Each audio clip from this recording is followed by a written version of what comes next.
বিজেপির রাজ্য সভাপতি সুকান্ত মজুমদার শুক্রবার কোচবিহার শহরে বিভিন্ন সাংগঠনিক কর্মসূচি নিয়ে এবং আক্রান্ত কর্মীদের সাথে দেখা করতে আসেন। এদিন সকাল 10:30 নাগাদ কোচবিহার মদনমোহন মন্দিরে পুজো দেন এবং তারপরে কোচবিহার জেলা বিজেপি কার্যালয়ে সাংগঠনিক বৈঠকে উপস্থিত হন।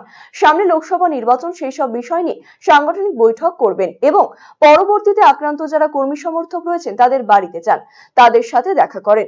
নিশীথ প্রামাণিকের গ্রেপ্তারের দাবি তুলে তৃণমূল কংগ্রেসের দিনহাটা থানা ঘেরাও কর্মসূচি করেছে। সে বিষয়ে সুকান্ত মজুমদার জানিয়েছেন, কেন্দ্রীয় স্বরাষ্ট্রমন্ত্রী এবং নিশীথ প্রামাণিককে গ্রেপ্তার করতে চায় পশ্চিমবঙ্গ পুলিশ। উদয়ন গুহর মতন তো বড় গুন্ডা কেউ আছে নাকি এই জেলাতে?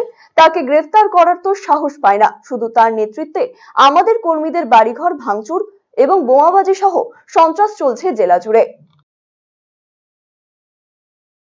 দেখুন, আমাদের স্বরাষ্ট্র প্রতিমন্ত্রীকে গ্রেপ্তার যদি করতে চাই পশ্চিমবঙ্গ পুলিশ, চেষ্টা করে দেখুক না কেন। উদয়ন গুহর কত দম দেখি। শুধু উদয়ন গুহর থেকে বড় গুন্ডা বদমাস এই জেলাতে কি কেউ আছে নাকি?